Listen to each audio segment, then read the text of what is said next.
Hi, everyone, and welcome to the Transgender Show. I'm your host, Emily. I'm so happy to be with you here tonight and to have my guest with us. We are welcoming in a new friend of the Transverse, Aubrey. Aubrey recently took over Incredibly Trans from Isabel when she stepped down.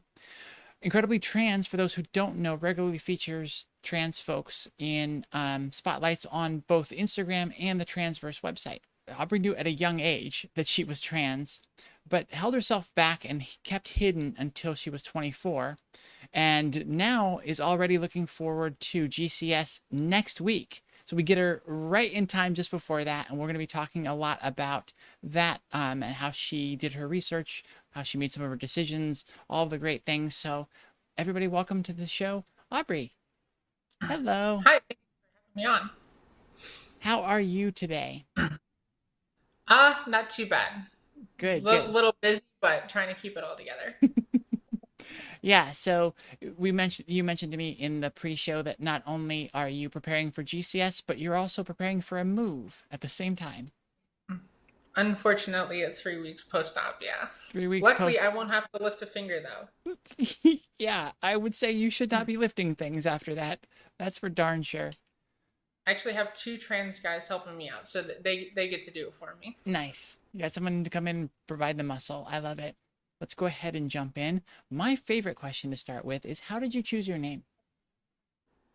I actually chose that when I was 8 years old. I had started to kind of pick out a life story for myself and tried out a few different names, but it was going to either be Aubrey Nicole or Auburn Nicole. But Hmm. I didn't want to go with my uncle's college names, so I chose Aubrey.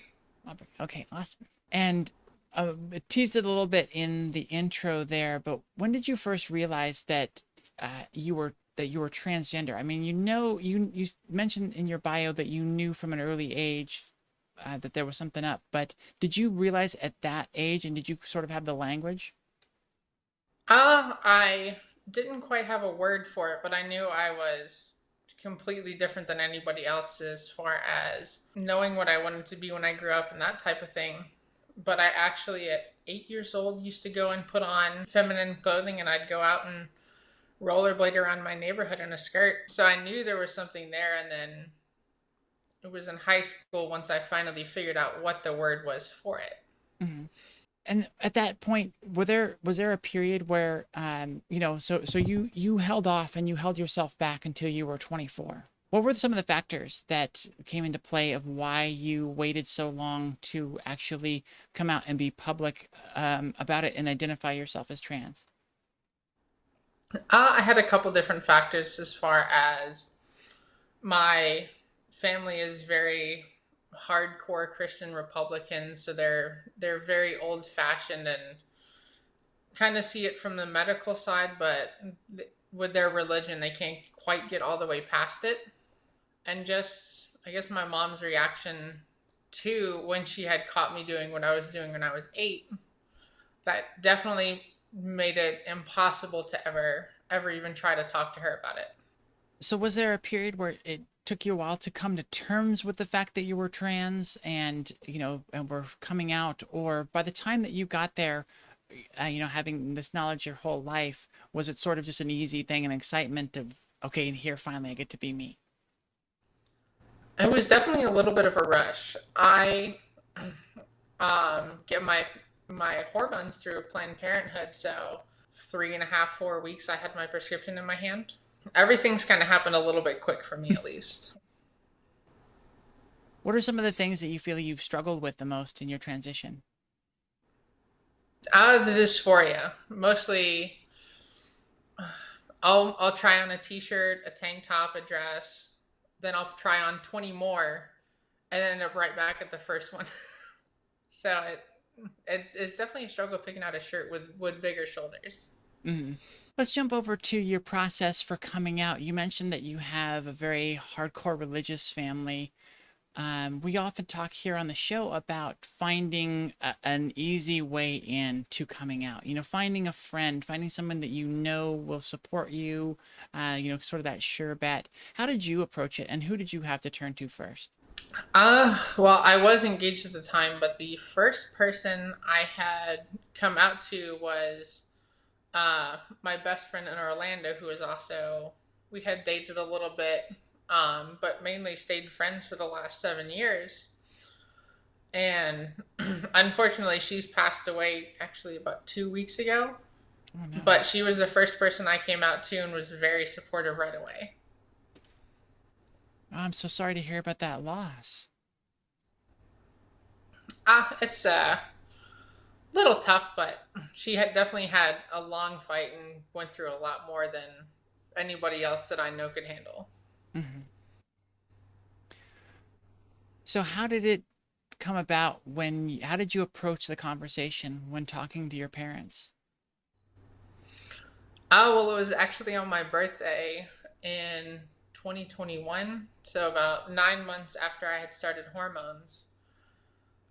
We had just finished playing golf and had dinner at their house for my birthday. And I just decided to say, you know, it's time to tell them and kind of got it out there. Okay. But to ease their reaction, I ended up agreeing to having multiple dinners or lunches with the pastor of their church. So I have a had set up a dialogue a couple times with a pastor, kind of talking about it and trying to find a middle ground, at least with my parents. Hmm.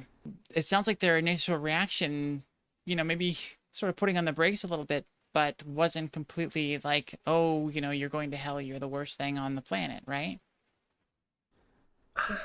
I mean, it's kind of a little bit like that because at first they really didn't know what to say, Mm-hmm.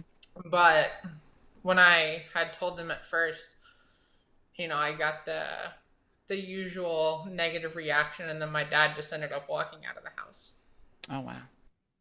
And with that relationship, it's kind of they're a little stubborn, so I still talk to my dad, but I haven't spoken to my mom in 7 months and haven't even seen him just because I guess she can't handle seeing me as her daughter instead of her son.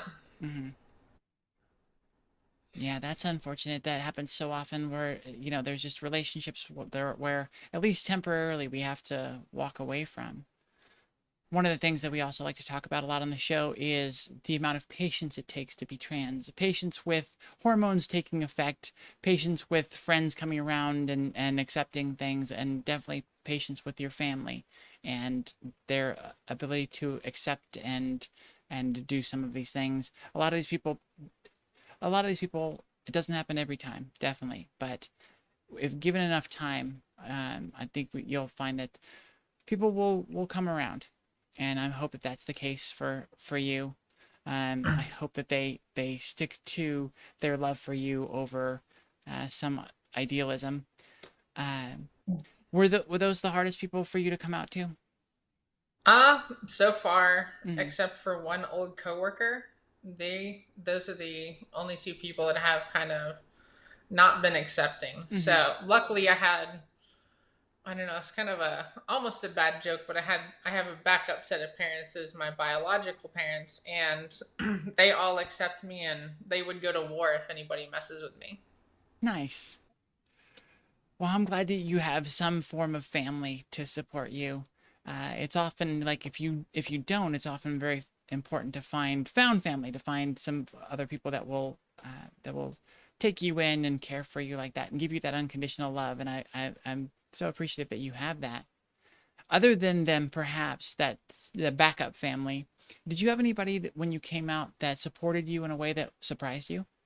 I would have to say the person that surprised me the most would have been I don't know, just my best friend in general because I had never really spoken to her, the first person I came out to.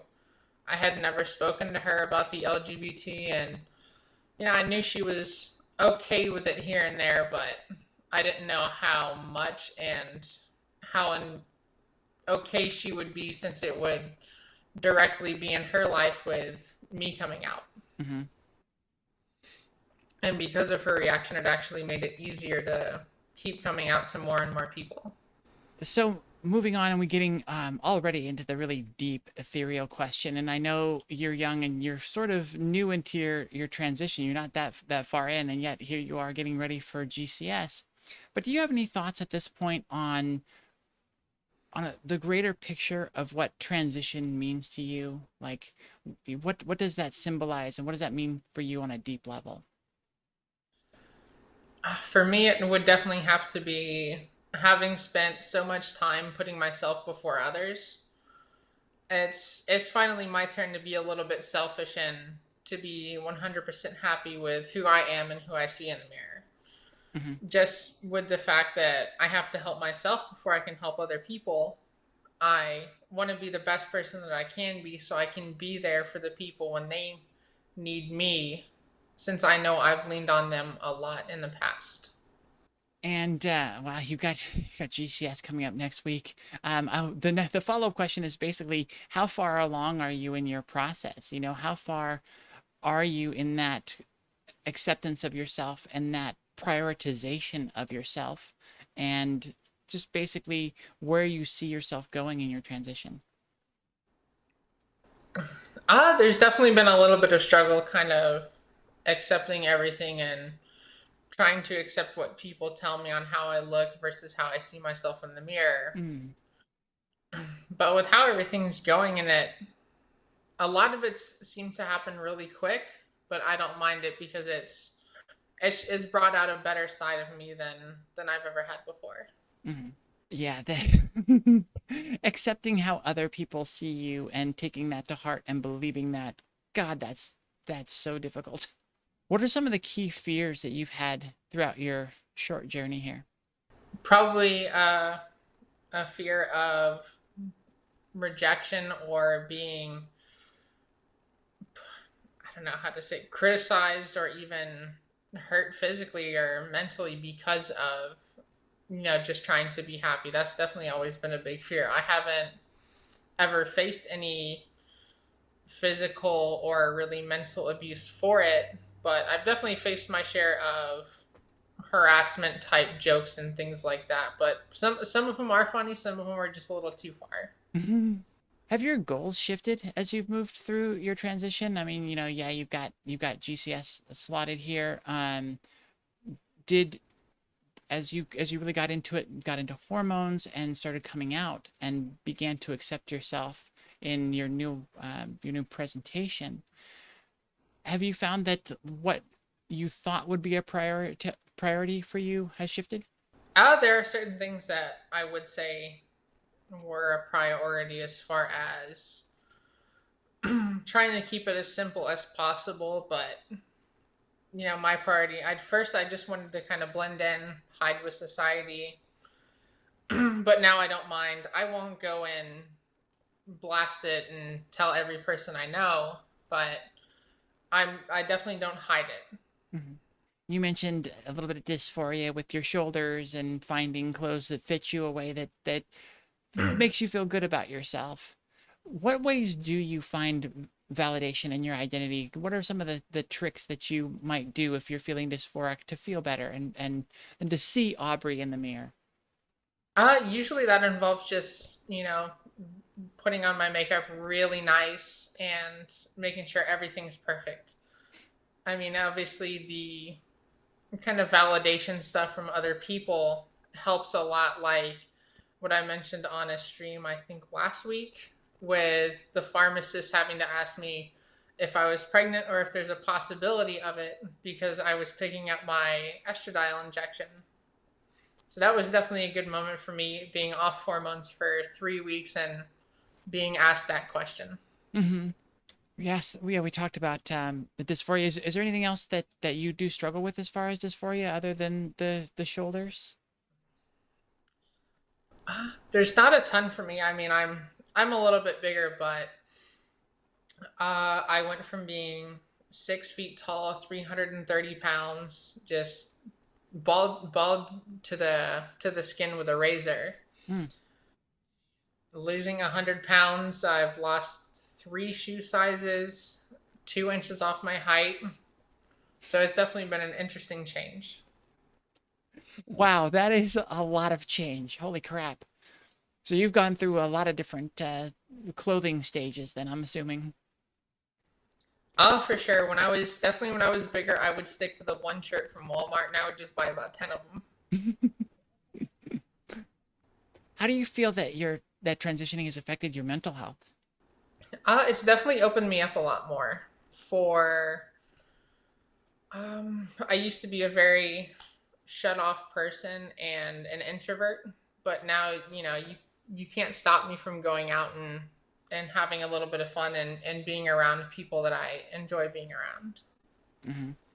We talked about some of the fears that you had and how you've gotten through that. What were some of the hurdles that have been in your way in your transition, either internally or externally?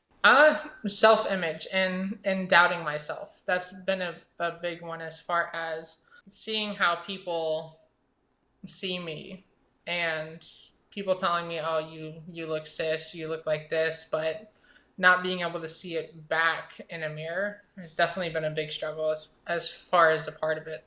Hmm.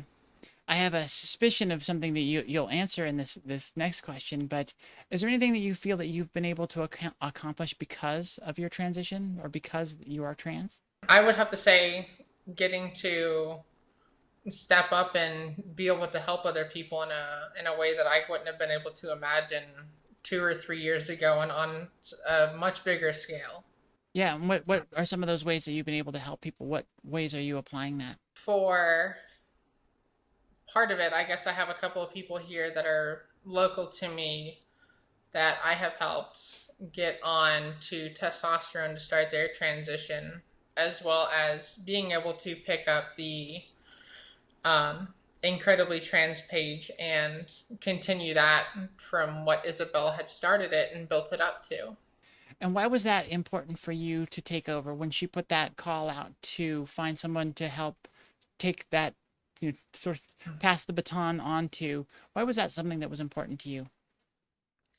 A big reason that I wanted to kind of carry that torch on was because of seeing people's stories coming out, regardless of how anybody in their life reacted, is what got me to come out finally. How long have you been managing it now? Since I think the end of April. Okay. And how many spotlights have you been able to put out? I think close to 12 or 13 so far. Oh, great. Nice. You did mention before that you, in the pre-show, that you're having a little bit of trouble finding people to spotlight, correct?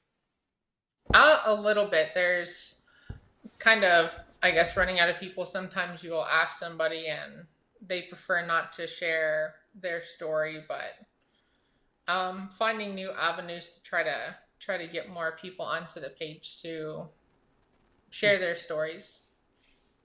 And what's the best way for them to reach out to you for the potential of being featured as a spotlight? The easiest is on Instagram. Just sending a direct message. I look at them 10 times a day.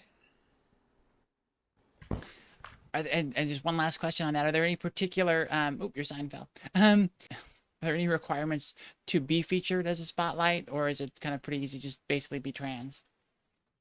As long as you're a part of the community, we don't.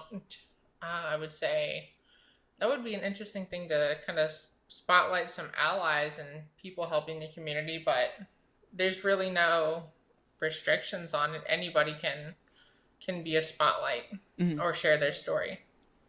I found, just through natural connection and basically who I am, how I present, the people that I am most connected with are white trans women. Do you find that the spotlights that you have been given are, people that are reaching out to you to be spotlights are pretty similar to that, or do you get a pretty broad range? I get a pretty broad range. I mean, I get people from the UK, London, the United States. I've actually made a really good friend that I did a spotlight for in the UK, and I get to talk to her and go on her live every once in a while. Nice. Do you have a favorite thing that you've learned through your journey? Just getting to be around other people and getting to be more open is definitely a lot different than it's been my whole life, and that's definitely been a learning curve. And we're we're really burning through things today. You're very succinct with your answers. Uh, as we finish up this section, and I'm excited to move on to talking about GCS. I think we'll probably take a quick break before that. What advice do you have at this point to pass on to young or closeted trans folks out there? It continues on to something you said earlier about being patient, because not everybody can just jump on hormones. Patience is definitely the biggest thing. You can't expect changes overnight, because the more you rush, the more you're going to feel bad about yourself. Well, Aubrey, thank you so much for coming on and sharing your story with us. It's been great having you here. It's been great. I enjoyed it.